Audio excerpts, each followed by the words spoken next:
So there you see it. 7 of 20 we've got on the screen. I see him 7 of 21. It doesn't matter. 75 yards, a touchdown to Cole. That's on me. Okay, that's a loaf on Joey. No problem. Doesn't matter. You're totally fine. Touchdown to Cole Kmet, an interception, Aiden Hutchinson. He was sacked 7 times for 45 yards, so that's a net passing yards of 30 yards on the day. There's just no way that Justin Fields leaves this game feeling good about it. Like, we're looking for some confidence at the end of the season. We're looking at some digesting of the offense. You can't do any of that when you have no time. And you certainly can't do it when you're dinged up, worried about getting hit. I mean, we could all see it. It was obvious. He was mentally checked out. And I think the last one on 3rd and 19, for whatever reason, he's still out there. Aiden Hutchinson's like running at him. Aiden Hutchinson could have taken his head off. And I think he just screamed at him, hey, and like finally just dumps it and like walks out of bounds. Like that was the nicest thing anyone's did to Fields all day long. I did not get it at all. Hey guys, I'm just trying to figure out, like, Eberflus as the head coach. How do you not see that, especially in the second half, right? After you started your first drive, things aren't working like you wanted to. Why not pull him and just say, hey, Justin, listen, we're just going to pull you. We're going to sit you down for the rest of the season. I value you. Things aren't working out with the offensive line, whatnot. Boom, let's just pull you and sit him for the rest of the game. Sit him next week. I thought that would have been a better decision from Eberflus and the Bears, because right now, like Bragg said, we're down 31 and he's still in the game. I'm thinking, what? Like, what is going on here? I don't understand how anybody wasn't in his ear saying, hey, let's pull him right now. Luke Getsy, anybody saying, hey, let's get him out of here. He's taking too many hits. The offensive line hasn't looked good. I just didn't understand that at all.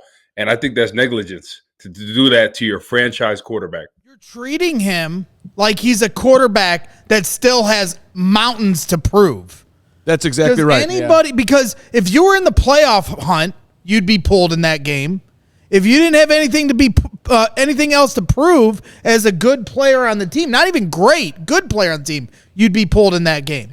So they're saying, that's their actions show he's not good enough. You got to show more with 2 minutes left. It's like they don't.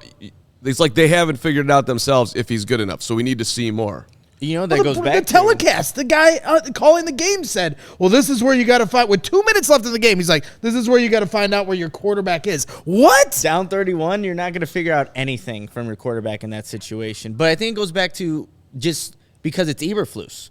That's what he truly believes in as a head coach. Like, all these guys are equal. We have to have good practices on Wednesdays to perform on Sundays. So it all goes back to how he kind of just coordinates and approaches a team, and that's wrong. It's wrong in this situation. Right. It's like this is not junior high. This is not high school. We're not trying to teach lessons. These are professionals. Everyone's competing as hard as they possibly can, except for the Bears today in the second half when the game was over and it's New Year's Day and you're 3-13 and the season's over and they're all like literally looking around like, what are we doing here? Can I go home and see my family?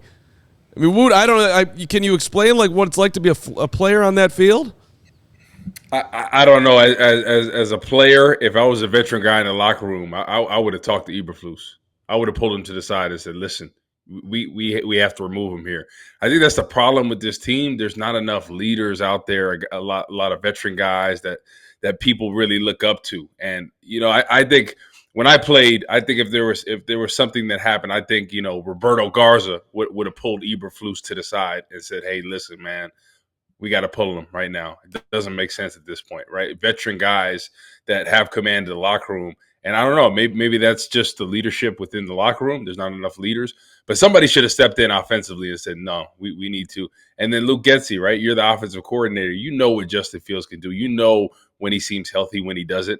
After that run, he just didn't seem like himself. And I understand playing him a little bit after that. But in the second half, you should have pulled him. You should have pulled him at this point. He has nothing to prove. He is our quarterback of the future. I think everybody knows that in the organization. So it's just almost like, really? Like, Jared Goff got pulled before Justin Fields. What?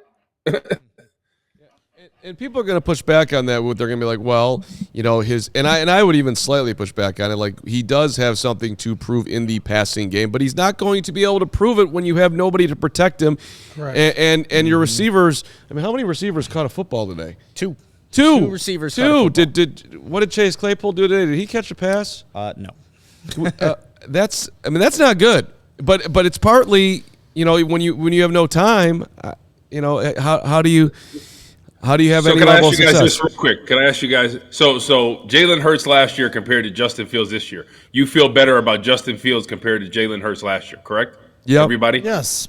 Okay. Yes. So Justin Fields has done more with less, right? So imagine when he actually gets weapons next year, right? That's what I'm just trying to figure out. If I don't understand how anybody could not be sold in the organization on Justin Fields, what he's been able to do with the cast. He arguably has the worst receiving and offensive line in the NFL, and he's still been able to rush for over 1,000, make plays, put the team on his back. So I don't know what he has to prove. Like, I don't understand what fans still don't believe it. I'm hoping the organization believes in it, but this, it really has me baffled.